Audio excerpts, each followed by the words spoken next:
morning. First and foremost, really quickly, just want to create some context. How many people in this auditorium have no idea who I am? Raise your hands. That fucking hurts. Actually, if we can keep the lights on, that'd be amazing. I'd rather see the faces. I figured that was the case, so I'm going to take a few minutes to give you context of where I come from, and then we can go into the spiel, and then I guess we'll do some Q&A. I was born in Belarus in the former Soviet Union. I came to America when I was 3 years old, and I was extremely poor, as you could imagine. My family lived in a studio apartment in Queens, New York, with 8 family members. My dad got a job at a liquor store getting paid $2 an hour, and that's where our American dream started.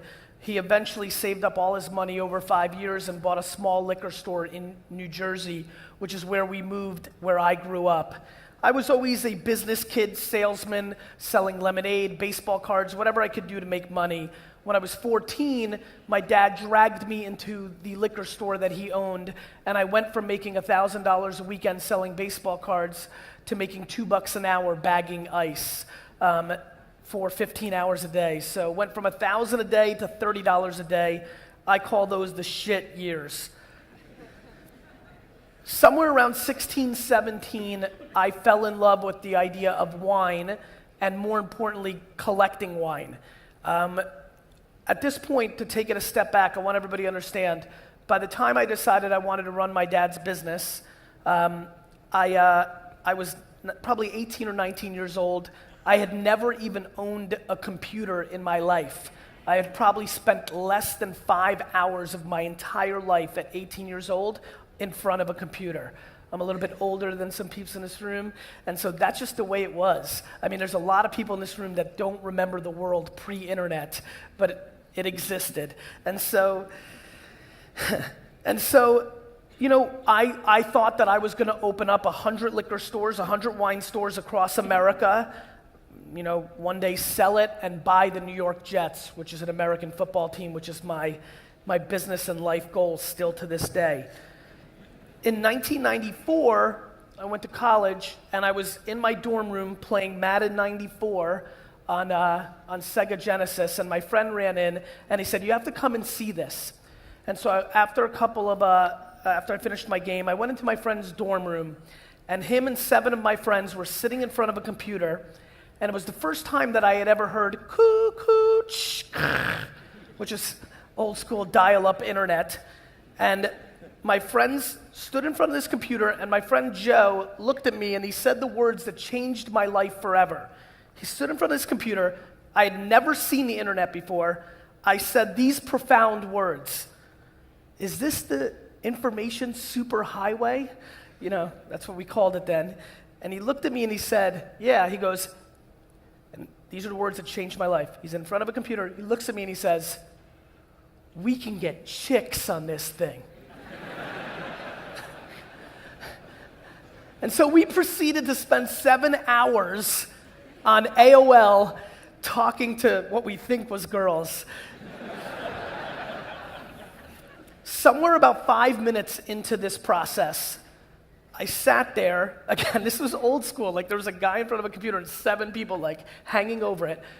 I stood there, and about 5 or 6 minutes into ever seeing the internet, I said, "Holy crap, I think I can sell shit on this."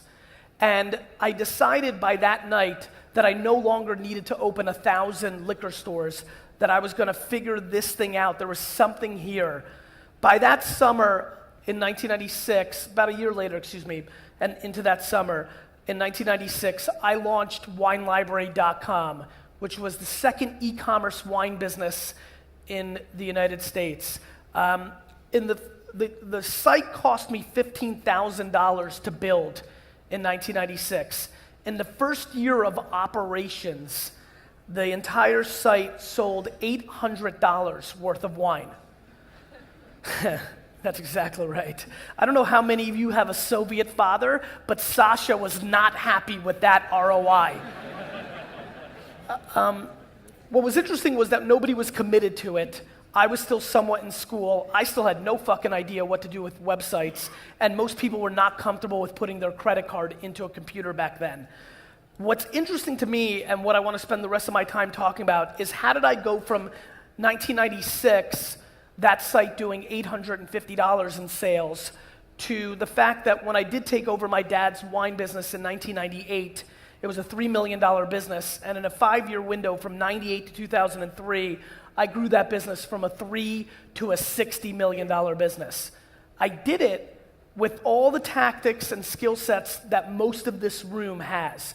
In 1998, most people weren't thinking about email marketing. They definitely weren't thinking about AdWords or banner retargeting or all the quant-driven stuff that many people think about here. Look, I wasn't really that kind of character. I think I'm more qual, more creative, more emotion, more pizzazz, more salesman.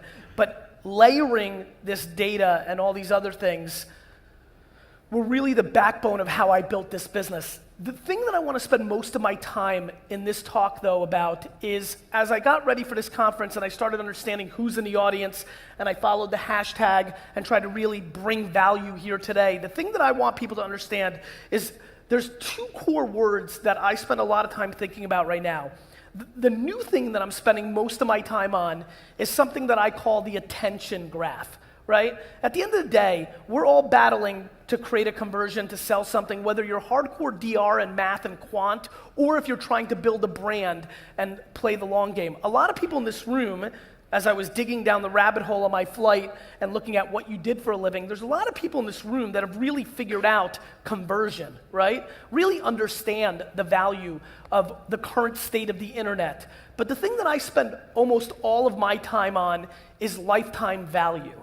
Right? Because the thing that's happening right now with my smartest math-driven quant friends is there's a disrespect to what happens to create an actual brand or business for the long term. If this was just a math game, Groupon and Living Social and Zynga would have won this a long time ago. So what I'm really trying to figure out is if people are really understanding the mix of the two. And the value, my friends, is in the attention graph. Let me explain. I have 1.2 million followers on Twitter. That's in 2015 in February. In 2007, when I had 100,000 followers on Twitter, I was getting dramatically more conversion because the supply of noise was so different. We live in a world where I know more than anything. Guys, let me take a step back. You don't mind, Mike? Let me just take a step back. More than I know that the sun will come up tomorrow, I know one thing. Marketers ruin everything. And I need everybody to understand that. How many people here have done email marketing in their career? Have done email marketing, understand it? Raise it high, get with me. I want to see this. Perfect.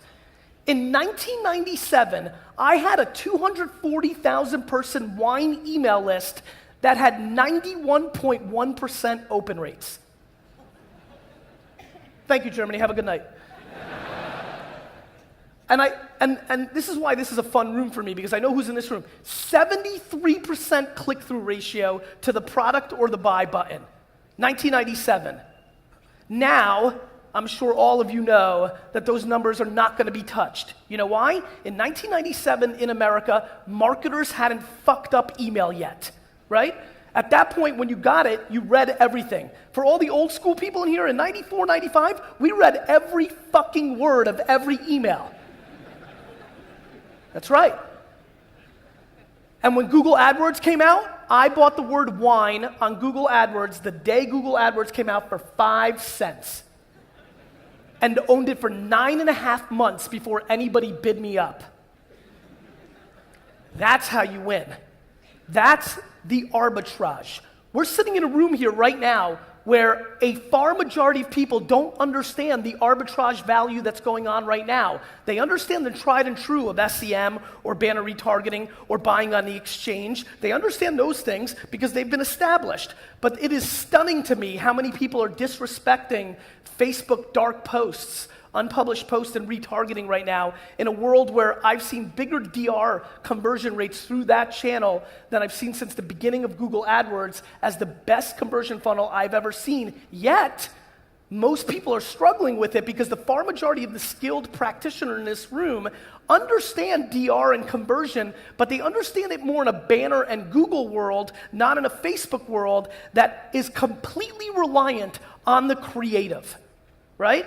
Because understand one thing, right this second, Facebook is sitting on the biggest data and most accurate data set we've seen ever. It is stunning how far down the rabbit hole and how much we can use our other data and implement it and create lookalike audiences and create conversion. Yet, even though for the last 20 months, the best practitioners have been exposing this, the market is still not aware. So I can still drive $2 and $3 and $4 CPMs to websites right now off of Facebook, but they were $1.50 5 minutes ago, and they're gonna be $11 CPMs in 5 minutes as the market corrects. See, the game we need to keep playing, and the reason that I was able to build that business, and the reason that I've been able to continue what I've done, and the reason I invested back in 2006 and 7 and 8 in things like Twitter and Facebook and Tumblr, is that it's just always the same old game, my friends.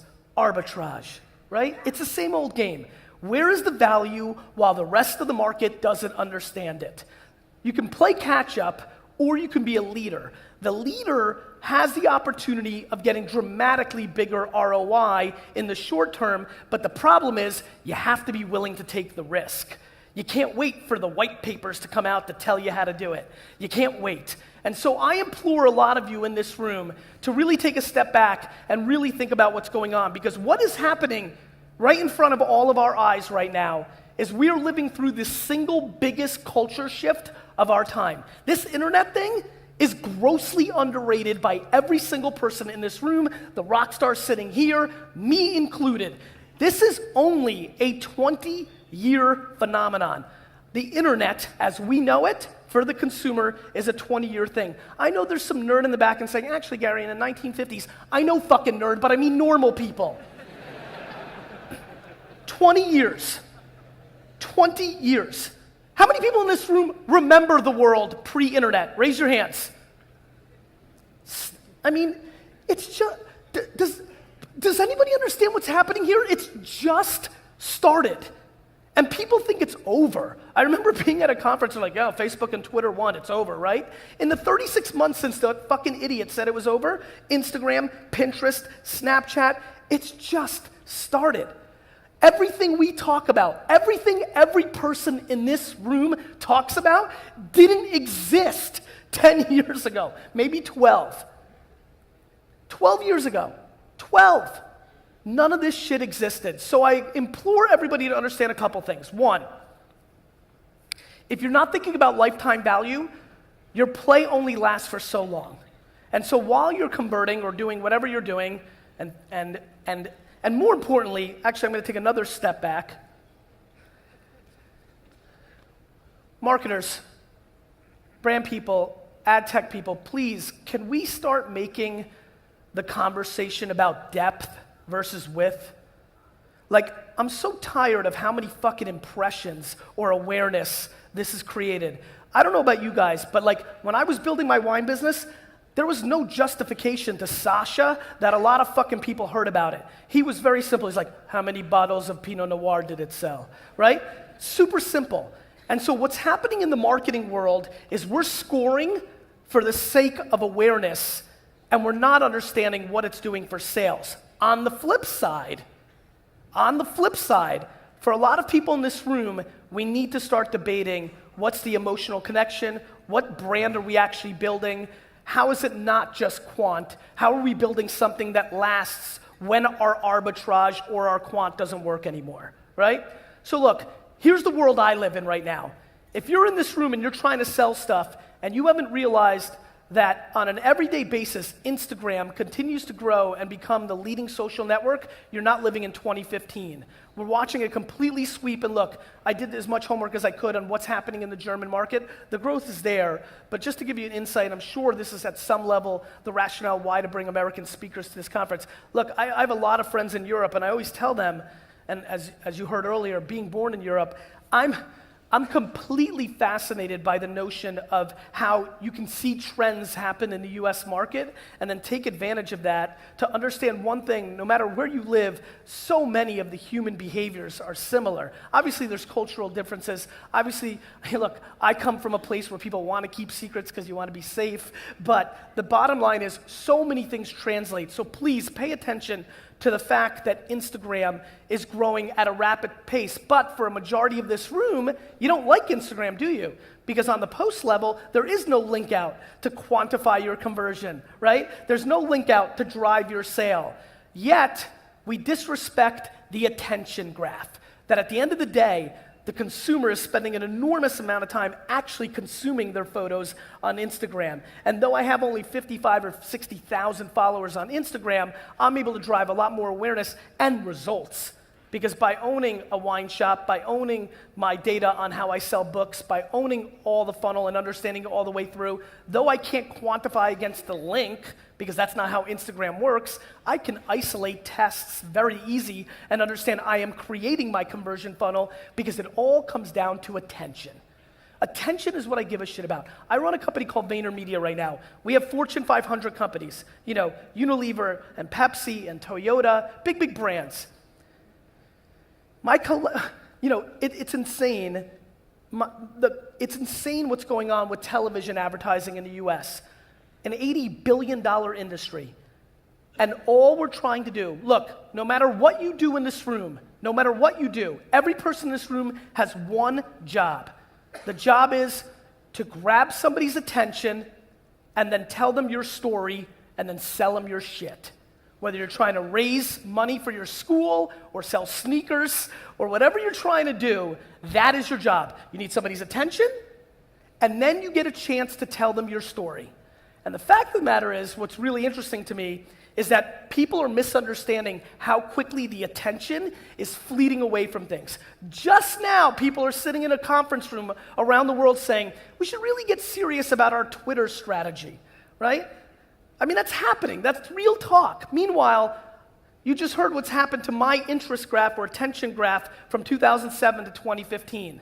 Bigger results at 100,000 followers than 1.2 because the supply and demand of how many tweets and how much one can pay attention to. So right now, I am spending an ungodly amount of time on Instagram and Snapchat, and in 36 months, the rest of the US market will say, oh, let's start getting serious about these things.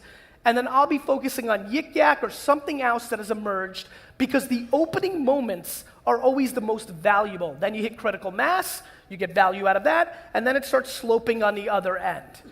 And so that is the rinse and repeat of marketing always and forever, from radio to television to cable television to the internet to Web 1.0 to Web 2.0 to social media. It's the same old game over and over and over again. And the winners in this game over and over again are not scared to waste their time. I spent 41 sleepless nights 2 years ago trying to figure out social cam. Social cam was going to be the next big thing. It exploded in 5 minutes in the US because Facebook gave it a disproportionate advantage in the news feed when it first came out, and everybody was on it. And I didn't sleep for shit. The big thing that I'm proud of with myself is when I see something and I believe in it, I completely shut down, go into a cave, and figure it the fuck out, right? And what that means for me, because I work 15 hours a day, is 11 p.m. till 4 in the morning. And so I spent a month from 11 p.m. to 4 in the morning figuring social cam out. And then it was dead, right? Dead. And a lot of my buddies who know this is my thesis, they got a real kick out of that because they were sick of me talking about how I won on Facebook and Twitter and Tumblr. But this time they got to stick it to me. And they did, and I wasted my time. However, only 9.5 months later, something came out called Vine. And all the things I learned about the way the consumers engaged with social cam became enormous IP for me on how to figure out how people used Vine. And even though Vine, ironically, is starting to slow down and lose its luster, it had an 18-month run where there was a lot of value. I did start an agency that represented all the Vine and Snapchat stars with a guy by the name of Jerome Jarre and built an enormously big $10 million business in 24 months, all on the IP that I learned. Because the truth is, The psychology of the user is always the same. The platforms may change, but the behavior is similar. And that's what we need to figure out. Back to TV. $80 billion spent. How many people in this room, besides live sports, now watch TV on their time? Not when it airs, but you watch it on Netflix or HBO Go or DVR or PVR, what do you guys call it? What do you call it? DVR? What do you call it? DVD. Great. How many people watch their favorite TV shows not when it actually airs, but when you want to watch it? Raise your hands. Oh, weird. Everybody. And how many of you in the last year, every time you get a chance, fast forward every single commercial? Raise your hands. Yeah. And so this is what's happening, my friends. $80 billion spent to try to tell stories to a world where we all run away from it. How many people here can't wait to open their cell phone and click the pop-up banner ad that takes over the page they want? That's what I figured. Yet plenty of people here give recommendations to use it. My friends, it's cops and robbers, mouse and cat. We as consumers don't want to be bothered. We don't want to be interrupted. The reason Facebook has worked so well is because as the world's gone mobile and the ads are natively in the feed, they're not disrupting us from what we actually want to do, right? I, for example, will never buy a Samsung item again. You know why? Because this is how marketing works in 2015. Last year, the New York Jets, my favorite football team, were going to trade a player. So every day, I was going to ESPN.com on my phone in between every meeting just to make sure I didn't miss it. Of course, I had all the updates and followed all the things, but I just did not want to miss it. So 20 times a day, I would go to ESPN.com. Every single time that I did, a big fat banner popped up for Samsung, right? All of them. And as you guys know, the banners on cell phones, they're small. And the X, even smaller. And our thumb, even bigger, right? So 8 out of the 20 times when I went to exit out so I could go to where I really wanted to go, I missed the X and I clicked the Samsung banner.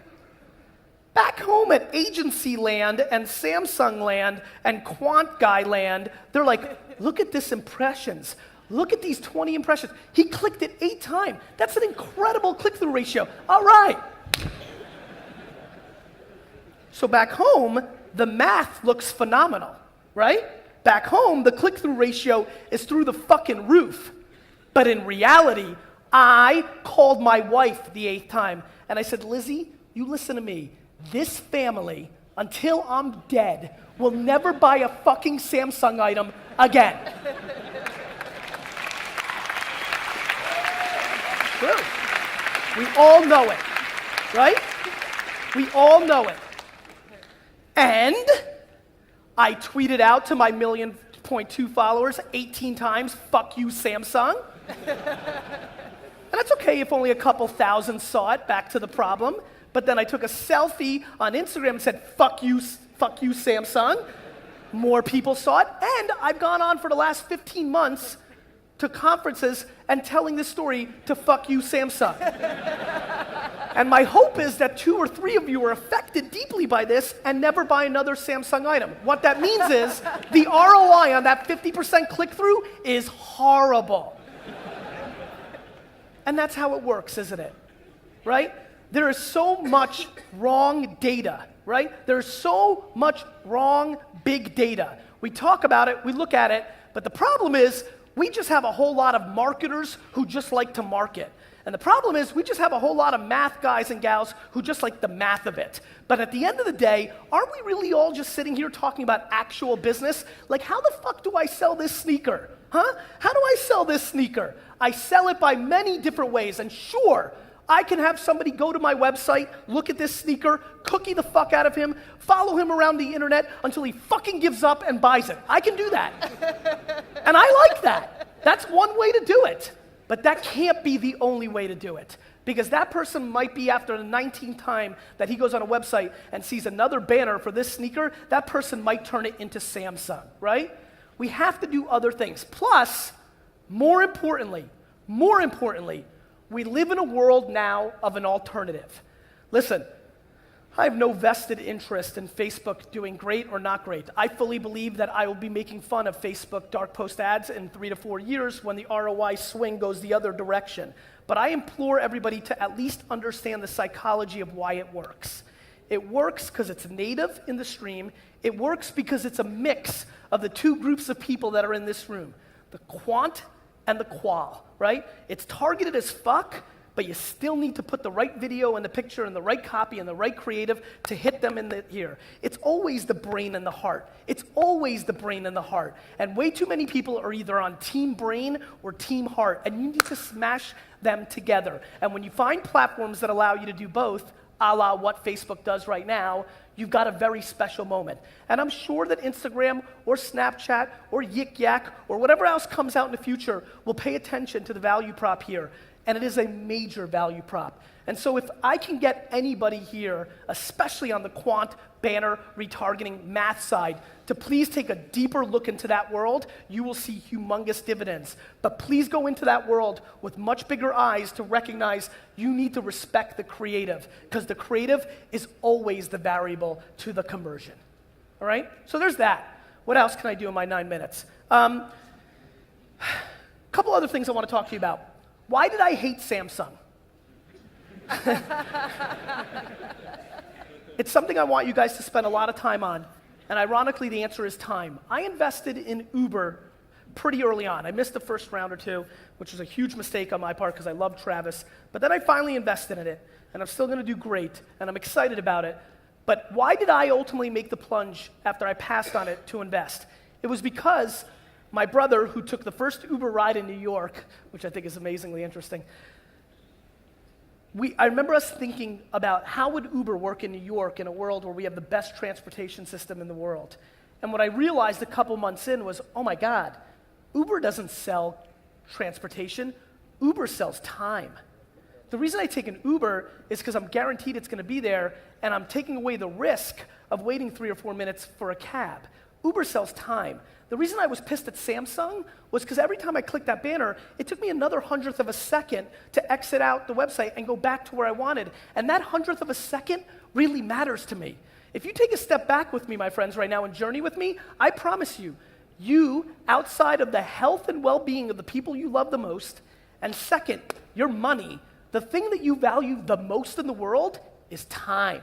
Think about the last time that your phone or your laptop where the internet was a couple of 100 seconds slower than normal. Think about how pissed you were, right? It's crazy how these seconds have become so valuable in a world where we're getting pounded all the time, where every minute counts. How many people in this room, this is back to the old school, pre-internet. I mean, I grew up pre-internet. I worked before the internet completely took over. How many people here remember when you worked 9 to 5, 9 to 6, 9 to 7, that was it, that the day was over? Remember that world? That world doesn't exist anymore. You're getting pounded 24/7, 365. And so what's happened in the world that's become so intense is we value time so much more. And so, why am I telling you this? I'm telling you this because that's why my open rates on email have gone down from 91% to 35%. It's why my tweets aren't being engaged with as much. It's the supply and demand of attention. And the core pillar of that is your time. So we as marketers, as business people, as who we are in the world, we need to figure out when we're doing executions, are we actually respecting the person on the other side's time? Are we actually caring about that at all? Because every second that goes by, that is becoming a bigger and bigger importance and value prop to the end consumer. And so many of our tactics completely disrespect that. And it's something that I want a lot of people to think about. So, what else? Outdoor media. I know this doesn't sit for a lot of people in this room, but it's a perfect example for me of behavior changes because we're living through the biggest culture shift of our time. Billboards, multi-billion-dollar industry around the world. Do me a favor when you leave this conference. If you happen to be driving in the next couple of months, look around. I promise you, there's not a single person that's a passenger in a car anymore that is not looking down at their phone. So how can the ROI of a billboard be as valuable as it used to be when the attention is going in the other direction because of the technology shifts we're living through? As a matter of fact, do me a real big favor. When you're driving, make sure you look over. I promise you another thing. Forget about the passenger. 3 out of every 5 of the drivers, they're also looking at their phone. So my friends, people aren't looking at billboards anymore. They're not even looking at the fucking road. The average 27-year-old in a recent survey could not recall anything on the right side of a website, including the most important information. Why? That's where banners have lived for so long. And literally, it has become a blind spot to the end consumer. A literal blind spot on the screen, because we grew up, and the 27-year-old grew up with Facebook pre-desktop when it was there, and could not recall anything, including the most important information at scale. Tens of thousands of people surveyed could not recall the right side of a website, because that is the blind spot. Arbitrage, ROI. I want to talk to you about another sector that is becoming massively important and is being disrespected and has a 24 to 36 month window for you to get a bigger return on your investment. I call it micro-celebrity. I don't mean people with 1 million or 2 million followers. I mean the long tail of influence. I have seen enormous conversion rates, great brand building, sales, the shit we should all care about, by engaging people that have 500, 937, 13,001 followers, especially when you do it on Instagram. I've seen very little on Twitter, but on Instagram, completely over the top, back to the point of attention. And so I highly recommend people in this room that are trying to create ROI and understand, sell, brand, market, for you to start going down a path. There's a company I'm desperately trying to invest in right now. I think I'm going to get it. Otherwise, I wouldn't say it out loud. It's a company called Everywhere. You may want to check it out.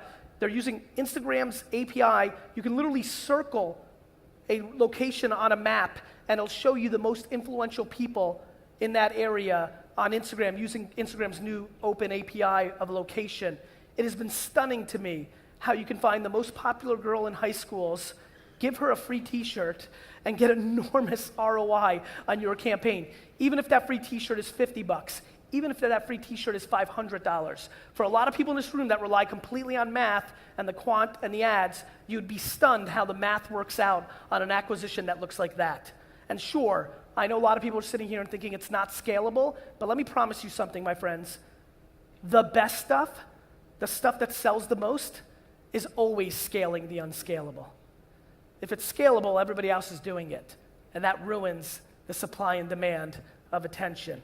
And so we're living in interesting times. It's 2015. How many people in this room, including when they're sleeping, are never arm's length away from their phone? Raise your hands. Raise it high. Look at this. I mean, this shit is crack cocaine, right? I mean, and this starts a process, if you really understand it, that gets really interesting, which is, it starts here, and eventually I think it's gonna be here, and eventually it's gonna be here. And look, I'm as pissed as anybody that we're gonna be fucking robots, but it's gonna happen, right? And what you need to understand about this is why and how come, and what's really important about that, it's the attention, right? It's always the attention. If all of our eyes and ears are here, and you're not thinking mobile first, guys, if you're not thinking mobile first, guys, if you have websites that you give a fuck about that are not mobile friendly, that are not mobile native in 2015, you're just not living in the world that we actually live in, right? You're just not. And look, I probably have 2 or 3 websites that aren't mobile friendly, right? Like I know we all do it, but that is another call to action from this talk. We've got to fix that. This is absolutely the entire market, the whole thing. And then let's think about why Google is nervous. Because if you think about it right now, if you take a step back, this has been fun to do in crowds, especially educated crowds like this. This is stunning. It is fascinating how much less I actually search on Google on my phone versus the way I did it on my desktop. The behavior is so different, isn't it? And that we have to learn from. We have to learn from that behavior. We have to understand how to be mobile first. We have to understand that we're just starting. I saw I'll end with this, and then we'll go into Q&A. Just saw a startup, because I do a lot of investing in the US. They've got smart pants, right? So we all know about smartphones, right? Are you, Germany, ready for smart pants? Let me tell you what your smart pants do. Your smart pants talk to your phone. Let me paint you a picture of what's going on in the US and across the world, which is, I think everybody here can agree that within the next half decade to a decade, all of us are paying for everything with this, right? This is how you pay. Now let me talk to you about how your smart pants talk to your smartphone. So you put... Is that how you guys do it here? Oh, it's you doing it? Just give me That's my job. Give me 2 minutes, dude, please, I promise. I try to. Okay, thank you. All right, try your best. Ready? Smart pants. You put on your fucking smart pants, right? In Germany, like now, you give a talk. You go to the airport right after this, just like I do, and I try to go eat something. I am supposed to be putting on a little less weight. I've been working out. I run to Burger King. I want to buy some food. I say, give me a Whopper and some fries. Great. I order it. $6.59. Great. I take out my phone. I go to pay for it. Ping! Declined. And my phone says, from my smart pants, on a text, say, eat a salad, fat ass.